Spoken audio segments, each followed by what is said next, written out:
Good morning everyone, this is Culvert Replacement and Fish Passage webinar. This morning we will be covering the creation and modeling of a fish passage.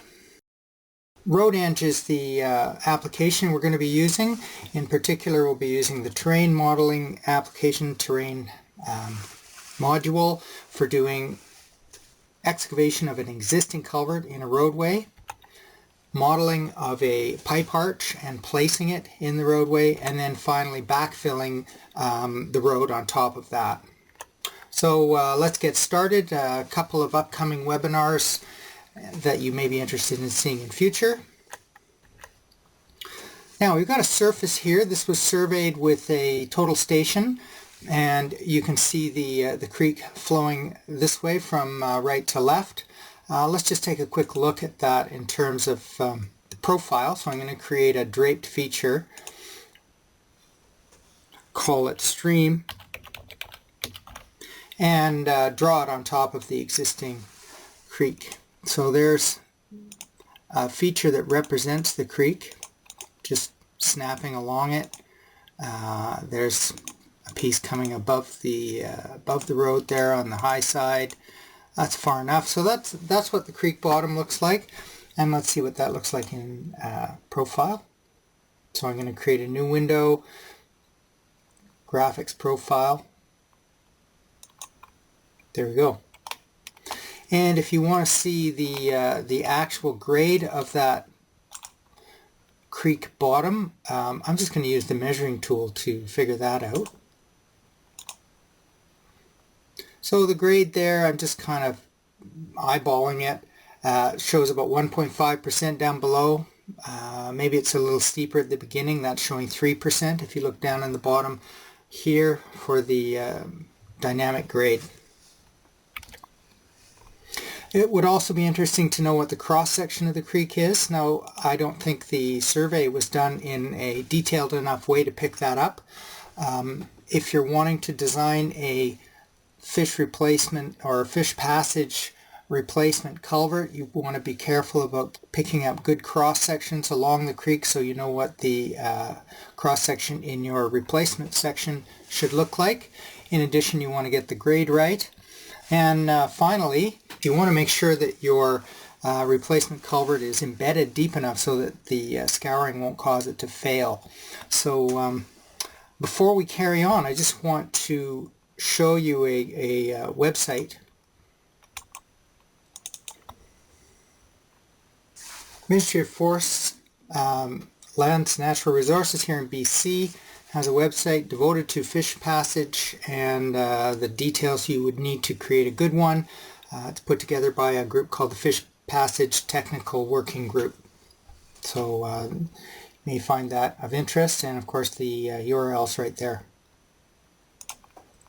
Right, let's get back to our terrain model. So this was surveyed with a total station. It could easily have been LiDAR. The important part is that we've got a well-defined surface that represents the original ground. You can see my draped thing going around there. So we want to pull the old earth away, extract the old culvert, which is not shown here, and also put in a new culvert and then bury it again. So let's get started. I want to design the excavation. Like all grading operations, the first thing I do is start with a brand new terrain. So I don't need to save this. I've created a new terrain, and I will put the original ground in the background. So my background is going to show me what the area of interest is. There it is. I can't edit any of these features. They're in the background. But I can see them, and I can also see elevations. And I'm going to now create the bottom of the culvert here. So I want to create a new feature, 3D model. This is going to represent the excavated bottom, and let's call it excavation. I'm going to draw it with the mouse. And I'll start with what elevation? Well, I happen to know, and I don't know if you caught this just a second ago, But when I hover over the background terrain, you can pick up elevations here. So I'm just going to put in, well, first of all, let's do this the way it was done live. I'm going to create a feature here without knowing what the elevation should be. And then I'm going to poke around and see what the elevation is. So there's 354. Here's 353.8. I'm going to make the bottom 354.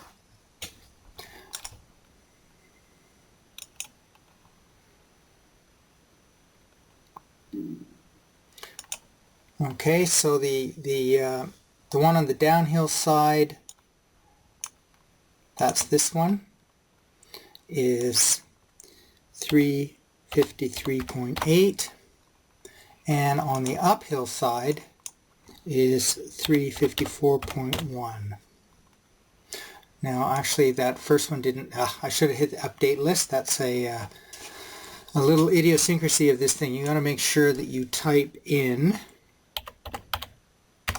the number you want and then click on update list or add or next, but don't just click. Okay, 354.1 update list. There we go. Okay, that's correct. Now I've got the right elevations and it looks like it's more or less in the right place. I want my excavation to be about 4 meters wide. I could try and draw it. I could type in coordinates, but there's an easier way. I'm just going to buffer the existing feature to the right by 4 meters. And I don't want those curvy bits on the end, so let's do it this way. Perfect. And now let's select those two features and join them together. And finally close them so that I have a closed polygon.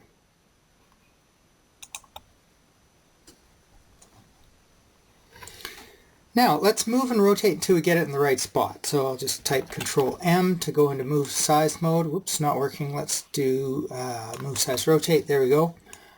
Move it down a little bit like so, and rotate a little bit like so. There. That seems to be in roughly the right spot. Good. Now that I've got the bottom of my excavation well defined, I'm going to use the grading tool to cut through the existing ground up to the surface. I'm going to daylight up to the surface. So this feature is at the right elevation for the bottom. Use the grading tool to go up to, oh, and which way does this thing go? Okay, it's going counterclockwise, so I need to grade in the right-hand direction to go out. The background file is on this list. I can just pick it. And I'm grading up at 1:1, and I'll grade down and fill at 2:1. I want to add quite a few points that define section lines around. 1 meter spacing will be good. This is important. Set daylight to tin boundary will create a boundary around this thing that's necessary for our later merging operation. Might as well calculate the surface while we do it. Turn off contours. The surface will then be used to calculate volumes. Okay, I think we're ready to go. Let's see what it does. First of all, the volume thing pops up and it's telling me that I'm filling 527. That doesn't look right. It should be cut. So notice that you have the choice of choosing which surface is which. I'll just flip the current surface, surface A, to being the final surface, and now it looks correct. Cut is 527 cubic meters. Okay, I'll close that. And there's almost no fill because I'm sitting on the ground. Great. Now, this surface, let's just look at it in 3D. This surface is disembodied. It's sitting all by itself here, and you can see it through the old surface. The old surface right now, the original ground surface, is just showing the line work. It's not showing any surface triangles. So let's turn on the shading for the background.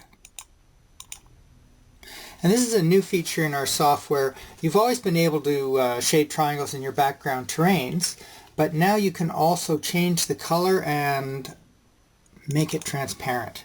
So I'm going to make the background surface transparent. That's using the alpha channel here.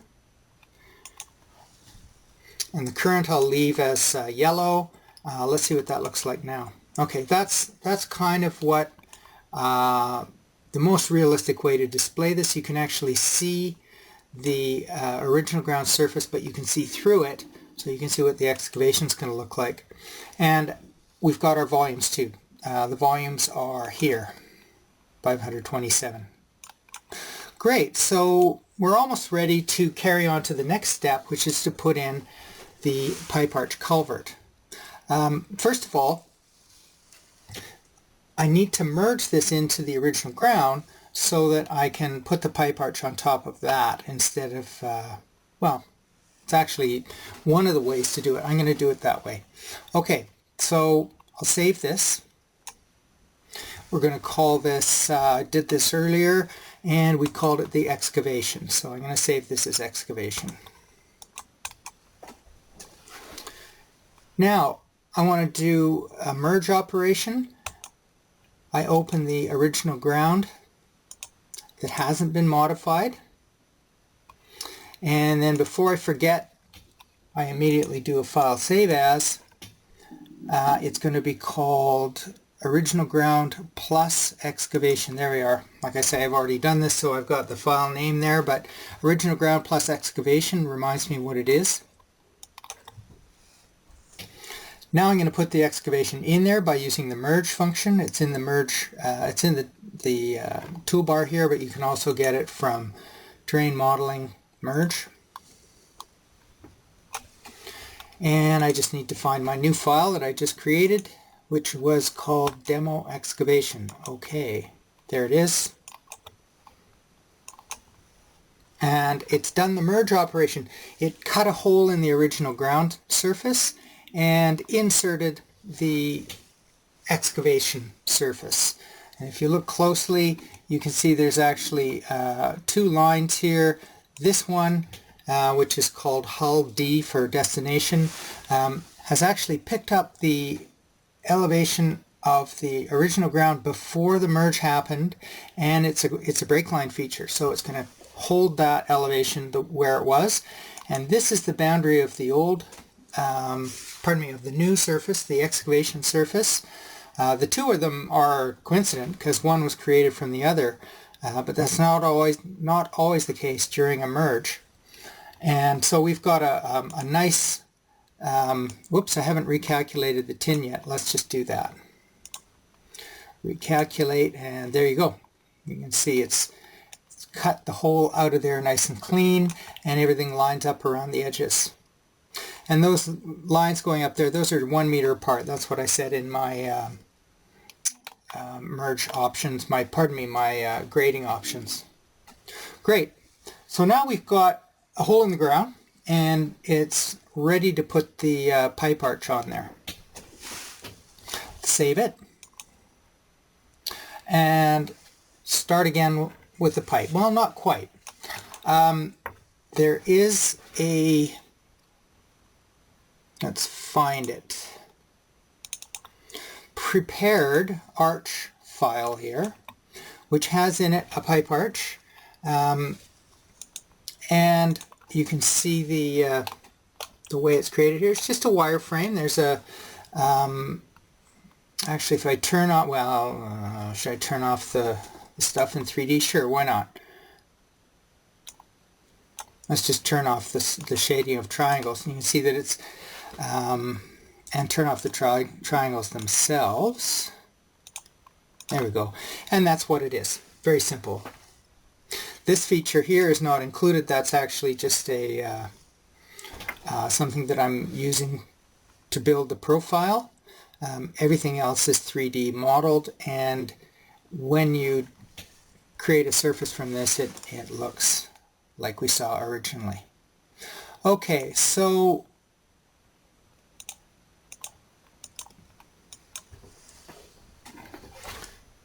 I want to put this on my original ground. Let's first of all save it under a new name so I don't mess it up.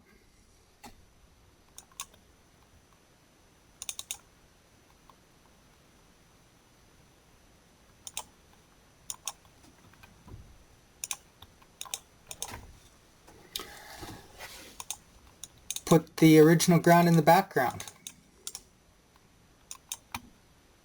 Oops, wrong one. There. Original ground plus excavation. Okay, and where is it? I don't see it. Zoom extents. Okay, so the pipe arch is over here, and the original ground is way over there. This was designed for to be a generic pipe for use in any kind of model, so it doesn't happen to lie in the coordinate system for the existing model. So what I'll do is I'll just select all the features over there, move size over to the data. So here's our data right there. Let's extents. Okay, missed it. Let's go to there. There we go. So we're more or less in the right place. So I've got my culvert located in the right spot, but it's the wrong size and it needs to be rotated. So first of all, let's figure out how long it needs to be. I'll measure the length of my hole here, and it looks like 25 meters is going to be just about right. The actual pipe is 10 meters long. We saw that earlier. So I'm just going to multiply this length by 2.5. Easiest way to do that is with the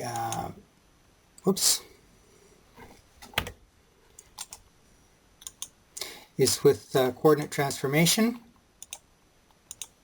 So it's oriented north-south, so all I need to do is change the Y scale and I'll make it longer. There we go. Now it's 25 meters long, and now I can rotate it. And that I can do by mouse. So I'll just change to move size mode again, and you can see that there's a move size. Pardon me, let's try that one more time. There we go. You can see that I can move size when I see the four-headed arrow. I can make it bigger on the corners. I can make it longer on the ends. I can make it wider on the sides. And if I move to near the end, I get a rotate cursor, which allows me to rotate. So yeah, I could make it bigger using this tool, but I wouldn't get it exactly 25 meters long. I'd get it some value according to my mouse movements. Okay, that looks a bit too far. That's pretty close. More or less centered. And again, if you happen to know the coordinate of one of these points, you could use the shift operation to put it exactly where you want it. One more thing. The elevation is showing at 0, but I know that the elevation of the bottom of my excavation is around 354. So let's use that shift operation to set the elevation. So modify selected features. I still have everything selected. Shift. Keep the coordinates for X and Y and change the elevation, but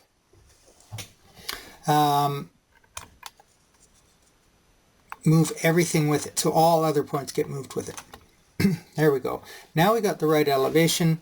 Let's just create the surface and see what it looks like in 3D.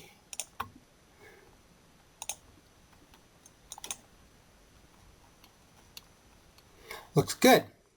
Although, if you look carefully, you'll see that the culvert, the new pipe arch, is flat and the ground is sloping. This would probably be okay for many situations, have a flat culvert, but I want to actually show you how to tilt it. It's something new in version 7 that allows you to rotate the any feature in the profile window. If I rotate in the plan window, I'm rotating around an axis that comes out of the screen in the vertical axis. To change the slope of this all at once, rather than having to change the elevation of every point, I want to rotate in the profile window. So first let's create a profile feature. You can't have a profile without having a fence feature, so I'm going to create a new feature that represents the... Oh, actually, you know what? I got one in here already. It's called fence. There it is. Let's just move it. That came from my original pipe. So I'll put one end down here, and I'll put the other end up there. And did I get the elevation right? Yep. So that's going to represent my new profile. Okay, window, new window, graphics, profile, and there's my fence. And automatically the ground is in there. That's the black line. And now I want to add my pipe features. Let's just lock scale here and do that again. There we go. Now I want to add in my pipe features. The profile window allows you to display projected and intersected features, and I want to add arch and arch center.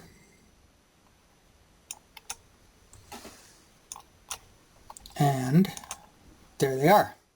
So they don't look like much, but now that I got those features in there, I can select them and I can rotate them. Modify selected feature, move size, rotate. Okay, so just like in the plan, I can move, I can size. So this is how I would make my culvert a little taller. I could click on this baby here and move it up. That would make my pipe arch taller. In fact, why don't we just do that? There we go. Made it a little taller. It's probably 1.5 meters tall now. And I'll go over here. There's the rotate arrow. Go like so. And did I get it right? It's kind of hard to tell because of these black lines that represent the box. So let's just click out here. Oh, I think I went too far. Let's make the ground look different so I can see it more clearly. So the background, original ground, properties, profile feature. First of all, let's change its color, and then let's put on a different line type.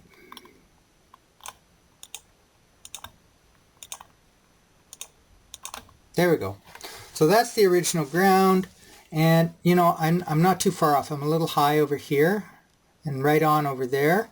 So I'm going to again select my features, go into move size, rotate, and just bring this down a little bit, and then bring the whole thing down a little bit to get it embedded. So, oh, I think it needs to rotate a little more, and a little more.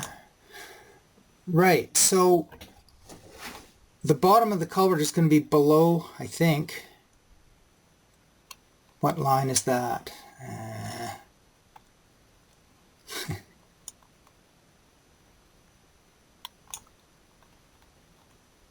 I think we're getting it right now. Okay, so the bottom of the culvert, that's this thing, is below the ground, so it's embedded, so hopefully it won't wash away when it scours. Okay, I could fiddle with this for hours.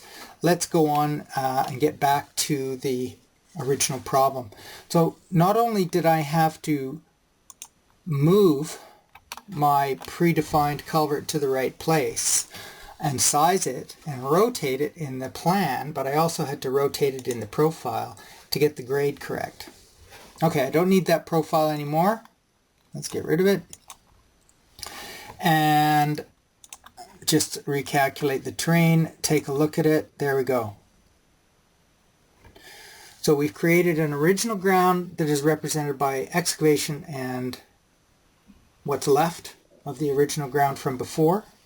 And now we've created the pipe that sits on top of it. And I've called it Demo Arch.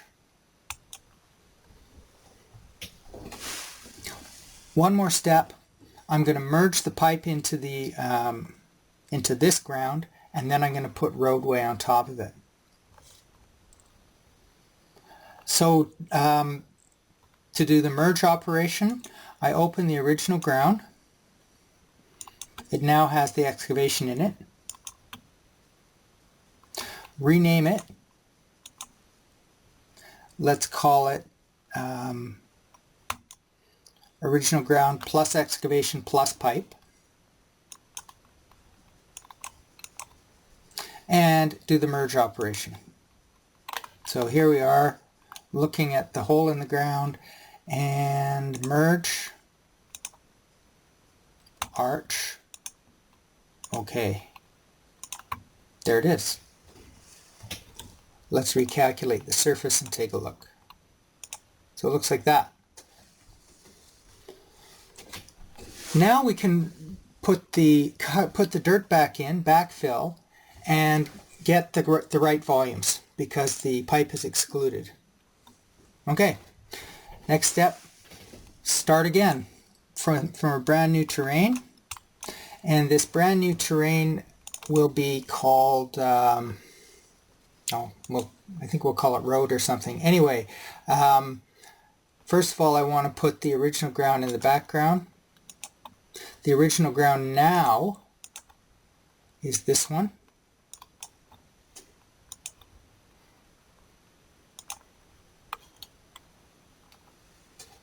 Pipe and everything. And I'm going to create the cover. Now there's another way to do this. Those of you familiar with using our location module could easily flip over to the location module and use this as your original ground surface and design a little tiny road from here over to there across the excavated culvert. So that would allow you to create a template that had surfacing in it, pavement, multiple layers, and you'd get all your volumes out of that. The volumes would probably not be as exact as the ones I'm going to get in a minute, but at least they'd include all those surfacing layers. What I'm going to do is I'm going to create a terrain surface and grade down using my grading tool like I have been doing. It'll give me a very accurate volume, but it's not going to be taking into account the pavement and the other materials in there. It's just going to give me one volume. Okay, so I'm going to create a brand new feature. I'll call it road. It's before I do this, I want to pick up these points along the road. They're important break line points. It's straight lines between them, but I need to pick up those elevations. So if I go into the background properties, I can turn on snapping. Now that I have snapping turned on, I can create my road feature, draw it with the mouse. Don't need to know the elevation because I have snapping turned on. So here I see the snap hint, click, and look, it's picked up the shoulder elevation 357, and then there 357.48, 478, 357.49, so it's a little higher in the middle. I'm drawing in a clockwise direction, and that's important because I'm going to grade this out in a second. So before you can do your grading, you need a closed polygon. Here we go, let's grade it out. Done that before. This time I want to go to the right, and I want to grade to the background. This time I'm going to be doing a lot more filling. I'll set it up as we did before.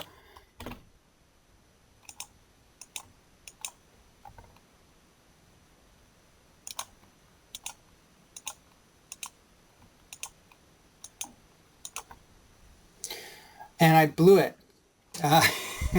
Let's not even look at the volumes. Look what happened here. I went the wrong way. Not quite sure how that happened. Oh, because I should have graded to the left. A clockwise feature should grade to the left. Okay, so everything's still set up. That's one of the nice things about the grading tool. These slope lines and so on that are all garbage right now, they just disappear when I regrade. So it deletes the old ones, creates the new ones, and again, it says we're getting cut here, but that's wrong. This is the final surface. Ah, that's better. We're getting fill. So 363 fill, that's a little bit less than the original that we took out. That makes sense. I think I got the slope wrong. Again, easy to fix. I just go in here, change the fill slope to 2:1, and hit the OK button. It removes the old slope lines, creates new ones, and of course now the volume's gone up a bit, 441. This time it remembered my final original correct. Good. So there we are. That's my designed final surface, except for one little thing.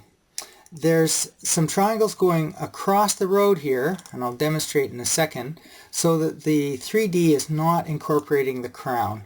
I need some break lines. So in fact, if I turn on triangles,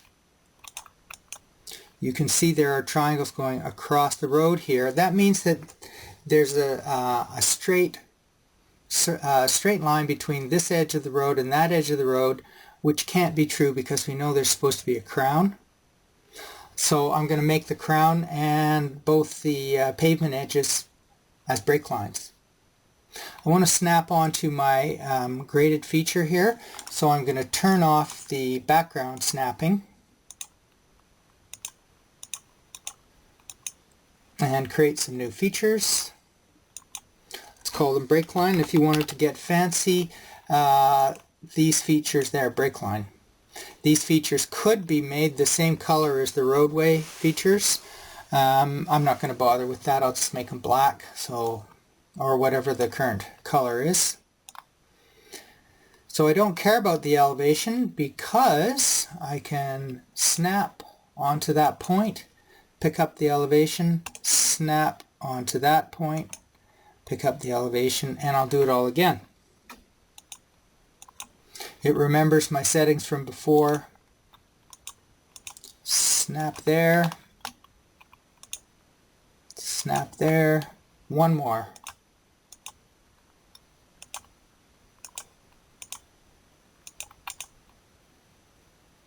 There we go. Watch what happens when I retin. Now we've got triangles going across between one piece of pavement and the next, so the break lines are being honored. That makes sense. Don't need to look at those triangles anymore. Let's look at the 3D and see if we've got what we wanted.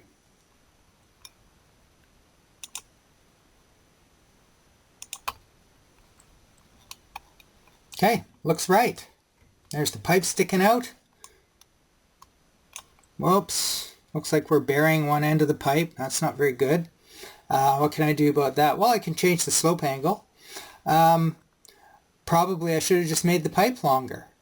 So that's a little bit of an oversight. I'll fix that by making the slope steeper, and we'll call it a day. So how do I do that? Just reselect the graded feature.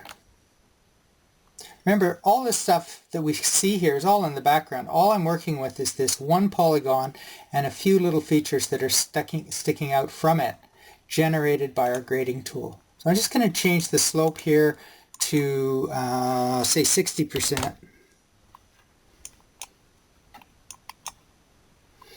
Okay, slightly less volume, and yeah, now my pipe is sticking out the other side. Looks a little better. If I had put more slope lines down here, it would be curved, but this is a good approximation. Good enough, probably. And you can see it matches up with the old road very nicely. And now I might want to start putting in some cross sections. Okay, so let's go back here and draw a cross section. So a cross section in a model like this is a draped feature. That's the key feature, key point here. I'll draw it with the mouse. Let's start by going in the direction of the road. It's warning me that my feature's outside of the surface, but it's only outside of the final surface. The original ground surface behind is included. And let's see what that looks like.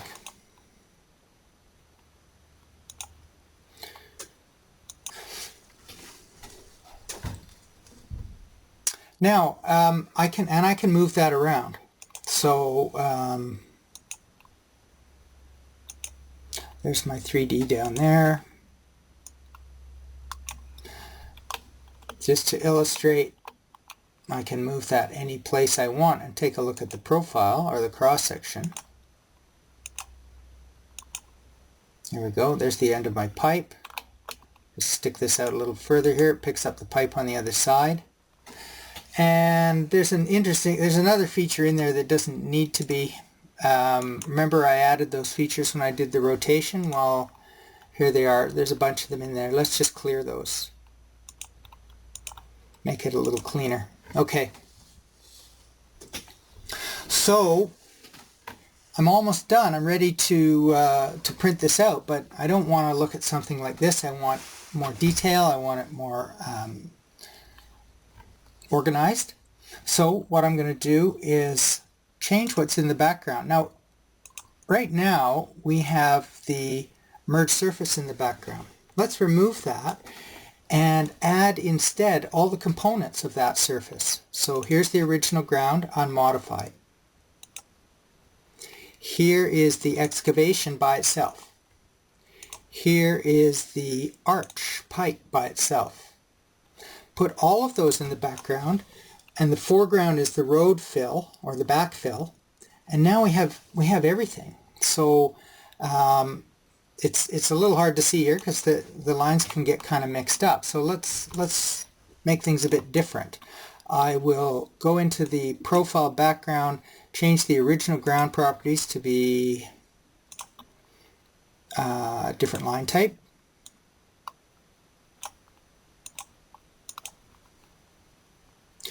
Let's change the excavation to be a different color.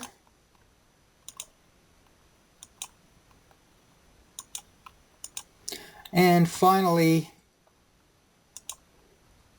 let's make the pipe into a different color as well. Maybe I'll change its line type as well. It's the important thing. Why don't we make it kind of thick and blue? Okay, done. So now you can see what's going on.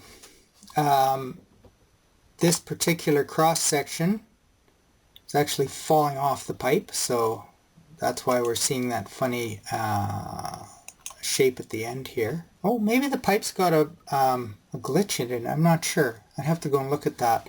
But anyway, you can see the original ground, the new fill. It happens to be the current feature right now. If it's not the current feature, it's black. And then there's the bottom of the excavation. And I can move my cross section around to show different angles.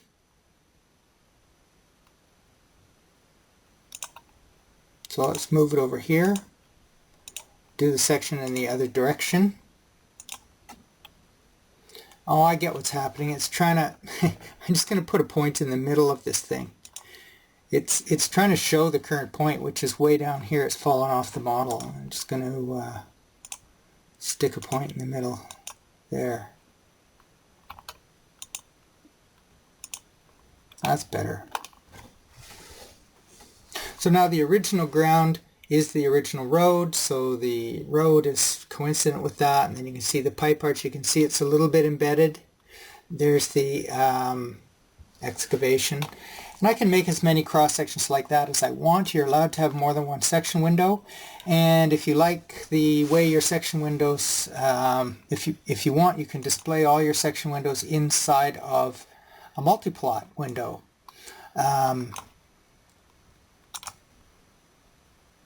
Not going to go into this. There's actually a webinar coming up about the multi-plot. So let's just put one profile in there. There we go. And I can put as many profiles in the multi-plot. Well, I don't think as many as you want. I think basically, there you go. You can do 10. And that's about enough for one page. Right. Here's a file that's kind of more organized. I'll just open it, and I want to save this first. I haven't given it a name, so let's call it backfill.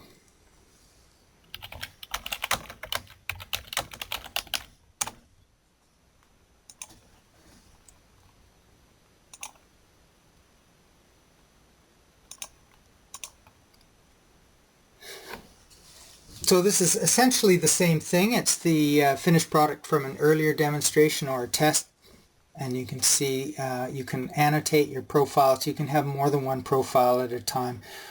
3D plan all these windows, And you can put all these windows inside a multiplot if you want to. New window multiplot. And you can add other title block text and similar things. Okay, thank you very much. That's the end of our culvert replacement and fish passage webinar.